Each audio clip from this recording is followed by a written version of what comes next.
Oke, sesi set kedua kita mulai setelah yang lain juga masuk dulu.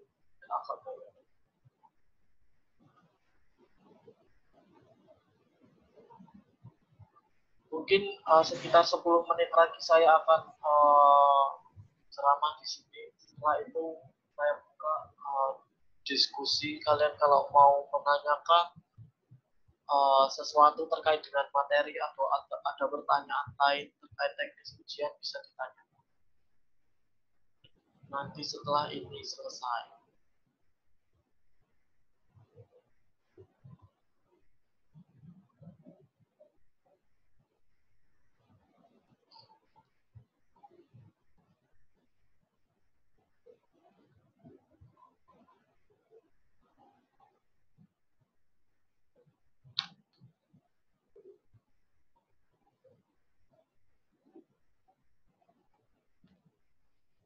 Sambil menunggu yang lain, itu tadi saya terakhir di sesi pertama itu menerangkan mengulas singkat tentang kejayaan Kesultanan Aceh itu bertumpu pada kekuatan militer dan diplomasi. Nah, Aceh ini muncul setelah Samudra Pasai berakhir.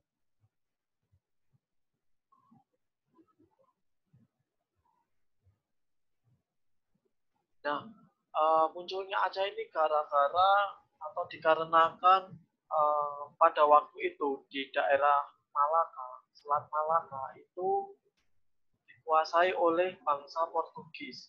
Kemudian para pedagang pindah berlayar ke arah ke utara daerah Aceh. Jadi banyak pedagang Muslim itu yang awalnya mereka berlabuh di pelabuhan Samudra Pasai, itu mereka pindah ke arah lebih ke utara lagi. Di ujung itu tepatnya di Aceh. Nah, kemudian Aceh berkembang semakin ramai.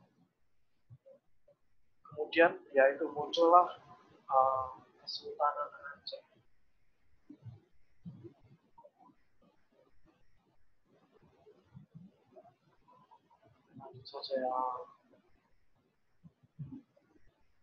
Lalu Demak.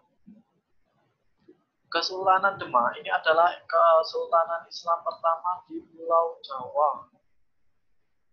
Lokasi Kesultanan Demak tentu di Jawa, tapi di bagian tengah. Salah satu peninggalan kerajaan Kesultanan, maksud saya, Kesultanan Demak itu adalah Masjid Demak. Sampai sekarang masih berdiri masjidnya. Lalu dalam dinamika, dalam perjalanan sejarahnya, Demak pernah memindahkan ibu kota kesultanan dari pusat kesultanan di Demak pindah ke Pajang yang dilakukan oleh Hadiwijaya.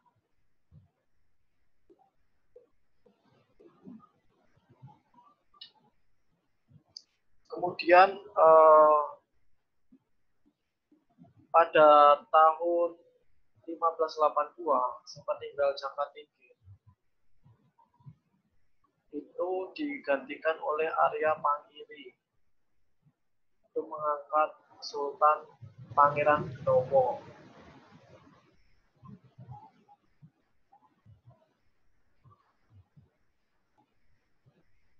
Oke, sudah mulai.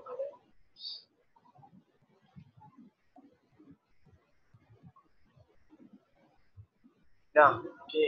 Jadi saya ulangi lagi, Demak itu pernah memindahkan ibu kota kerajaan atau kesultanannya dari pusat kota, dari pusat Demak itu pindah ke Pajang. Kemudian dari Pajang itu pindah lagi ke Mataram. Nah, dengan perpindahan Pajang ke Mataram itu menandai berakhirnya Kesultanan Demak. Kemudian muncul kesultanan baru, namanya Kesultanan Mataram. Ya, Kesultanan Mataram, Mataram di sini tidak ada kaitannya dengan Mataram di kerajaan Mataram itu. Jadi penggunaan namanya aja kebetulan sama. Mungkin karena para pendirinya itu ingin kesultanan yang baru lahir, yang pindahan dari Pajang tadi, itu ingin jayanya seperti kerajaan Mataram kuno atau Mataram dulu. Makanya menggunakan nama yang sama. Tapi sebenarnya ini tidak ada hubungan. Jadi bukan berarti Mataram Islam itu adalah penerusnya Mataram Hindu atau Mataram kuno, itu tidak. Hanya penggunaan namanya aja yang kebetulan sama. Nah, kemudian dalam dinamika perjalanannya, Mataram Islam itu pecah menjadi dua bagian. Itu karena pada waktu itu raja yang memegang kekuasaan di Mataram itu dekat dengan Belanda.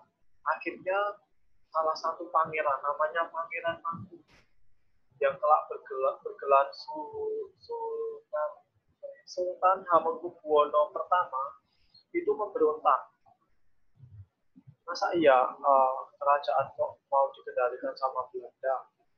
Ya, Pangeran Mangkubumi memberontak. Kemudian Belanda mikirnya daripada ini semakin berlarut-larut, ya sudahlah. Akhirnya Mataram itu dibagi menjadi dua, pecah menjadi dua. Di sebelah timur Kali Opak. Jadi kalau kalian pernah misalnya ke Candi Prambanan, sebelah Candi Prambanan itu kan ada sungai. Nah, sebelah timurnya sungai itu adalah menjadi wilayahnya Kesultanan Surakarta, sekarang namanya Kota Solo. Kemudian di sebelah baratnya sungai itu adalah Yogyakarta kalau sekarang. Jadi wilayahnya Kesultanan Yogyakarta. Jadi Jogja dan Solo itu sebenarnya adalah adik kakak, dia masih punya masih satu keturunan dari Mataram. Gitu. Nah, kalau sekarang sendiri itu Mataram itu kalau dilihat di peta itu pembagiannya ada 4. Jadi selain dari Kesultanan Jogja, yang kedua Kesultanan Surakarta, Hadiningrat, kemudian di Solo itu pecah lagi. Jadi dari Kesultanan Hadiningrat ini pecah lagi, yang satu bagian menjadi bagiannya Kasunanan, satu bagian menjadi bagiannya Pura Mangkunegaran, daerah Mangkunegaran. Di Jogja juga seperti itu. Kesultanan pecah menjadi dua, Kesultanan Yogyakarta dan juga Pakualaman. Jadi bekas Mataram kalau sekarang itu ada 4. Makanya kalau kalian berkesempatan misalnya ke Jogja dan Solo itu bisa, itu semua keratonnya masih ada. Ada 4 keraton. Yang atas, yang biru itu warnanya, itu adalah Kasunanan di Surakarta di Solo. Yang bawah itu adalah Kasultanan. Kemudian yang terakhir itu adalah Kasultanan Banten.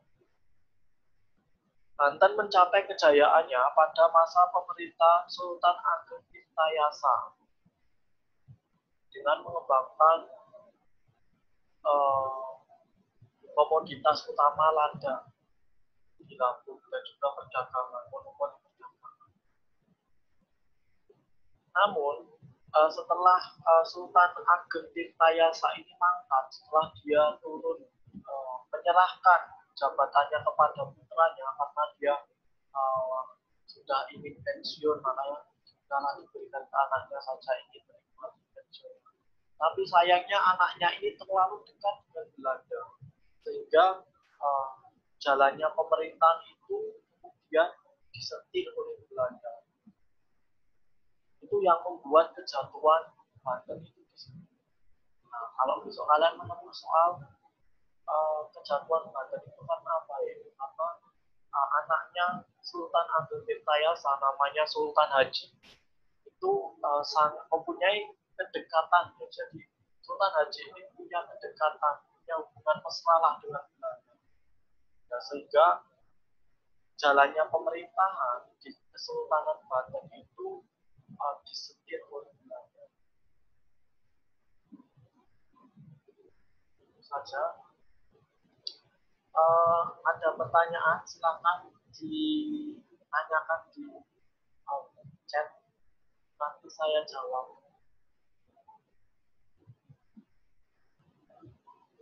Jadi materinya untuk yang Kesultanan tentang kerajaan-kerajaan Islam, saya ulangi: Samudra Pasai, Aceh, kemudian Demak, Mataram, Banten. Hanya 5 itu saja. Ya, jadi kalian belajarnya sampai halaman 215 Pak.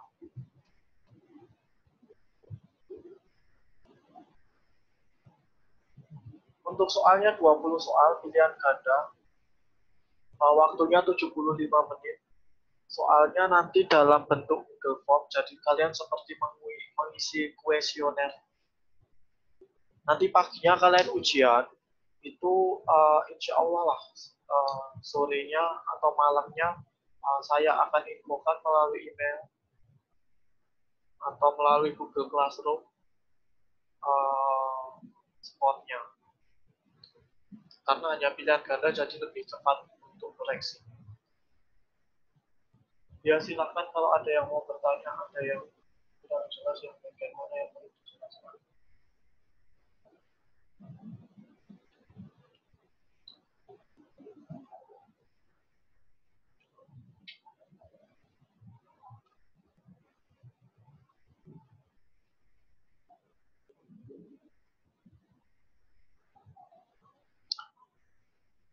Hand on-nya ya udah ya dalam bentuk PowerPoint ini aja lah, sama aja kok. Hand on-nya ya ini PowerPoint ini sudah saya rangkum ya, sepertinya kan seperti biasanya saya memberikan kalian hand on dalam bentuk Microsoft Word. Kalau yang kali ini saya berikan dalam bentuk PowerPoint. Ini yang saya share kepada kalian semua. Dan sudah saya upload tadi pagi sekitar jam 8 atau jam 9 melalui Google Class. Kira-kira itu materinya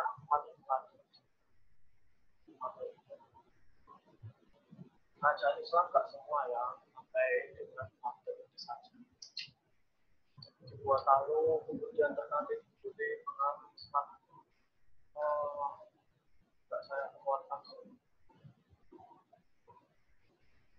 Atau kalian mau sekalian semua aja, nanti soalnya 50 gitu. Masa kalah sama latihan ulangan ini aja soalnya 35. Ya mana tahu kan kalian kurang soalnya, masa cuma 20 soal aja.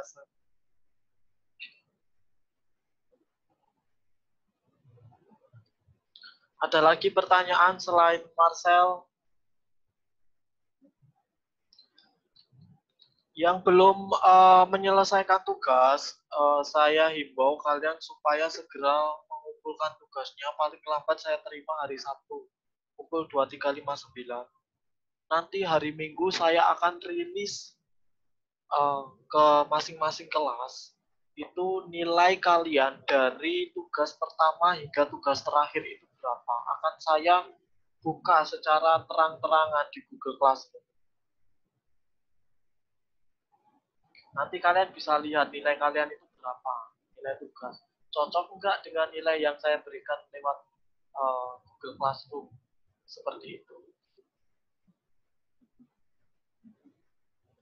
Oh, Grisello, iya maaf ya, ada kesalahan khusus Grisello.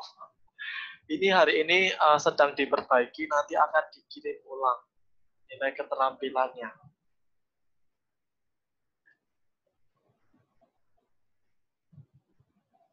Ada lagi.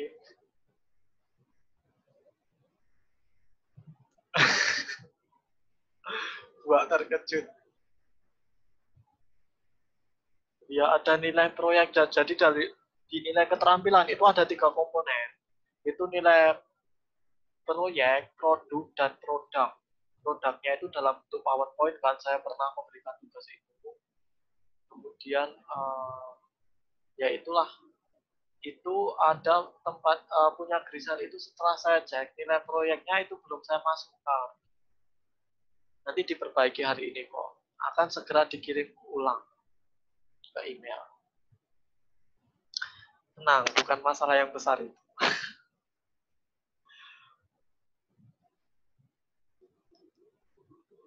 Untuk tugas yang terakhir itu belum saya koreksi ya. Rencananya hari ini baru saya koreksi. Hari ini kalau enggak besok. Intinya minggu itu semua sudah beres kok. Minggu itu sudah beres, jadi kalian sebelum ujian itu sudah tahu lah.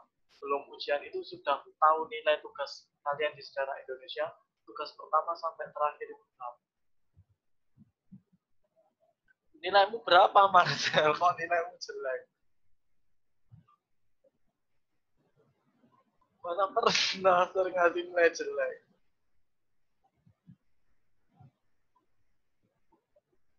Gak ada loh, harusnya berapa? 1000. Ya, kayak mana ya? Maksimalnya 100. Ya, masih 3 menit. Sabar ya.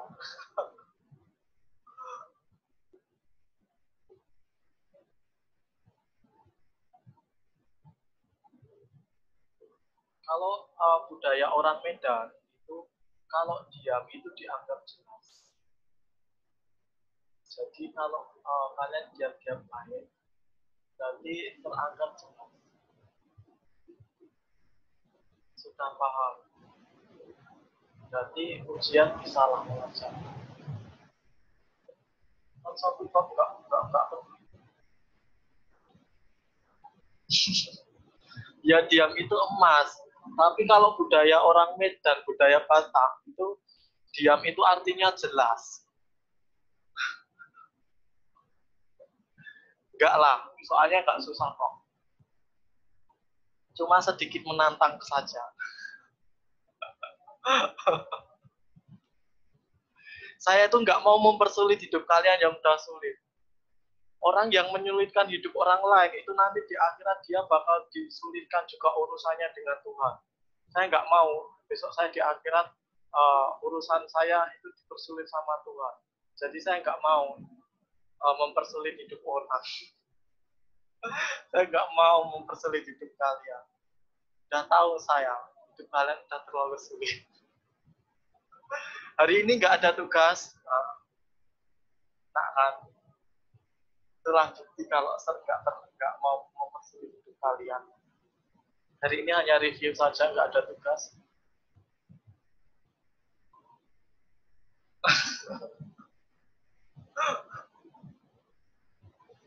Bukan susah soalnya, hanya sedikit menantang saja. Ya hidup kan kalau nggak ada tantangannya hambar gitu, kayak masakan tanpa garam. Makanya perlu sedikit tantangan, sedikit saja. Iya, sedikit aja, nggak usah banyak-banyak. Sampai nanti kalian. Tuh, kok parah. Kok ngegas, Cherry? Ya kan sudah sekurangi, nggak perlu belajar dari semua kerajaan kayak Gua Talu, kemudian pengaruhnya nggak. Saya memudahkan siswa-siswi saya kok.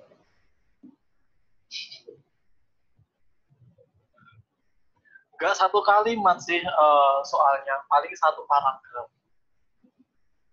Kalau dibukukan setengah halaman saja. Ya kan soalnya 20 aja. Soalnya nggak banyak, 20 aja.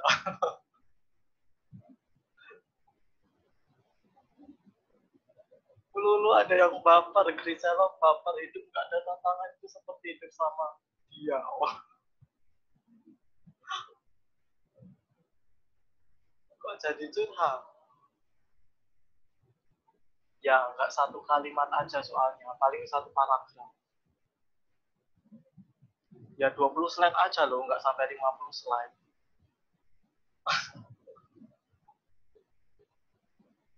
Waduh, sudah ada yang galau. Sepertinya tidak ada lagi pertanyaan terkait dengan materi. Sudah jelas semua. Gampang lah. Kalau masih ada yang mau ditanyakan nanti setelah live berakhir, bisa ditanyakan ke WA saya lah. Kemudian kalau ada yang mau tanya tugas apa yang belum lengkap, bisa juga WA saya. Nanti saya cekkan, saya infokan ke kalian. Di rumah kok lama-lama gila, enak dong, rebahan aja. Sesuai dengan passion kalian kan.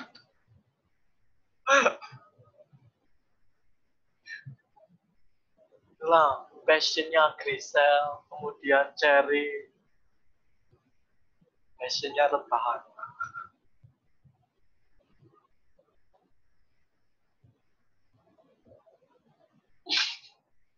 Udahlah, terima nasib aja. Oke, yang mau live sudah boleh. Ya loh, Marcel, masih ada yang di bawah kamu itu, ada yang 57. Oke, selamat siang dan semoga kalian mendapatkan nilai yang bagus di quiz daring yang diadakan next week. See you, have a nice day.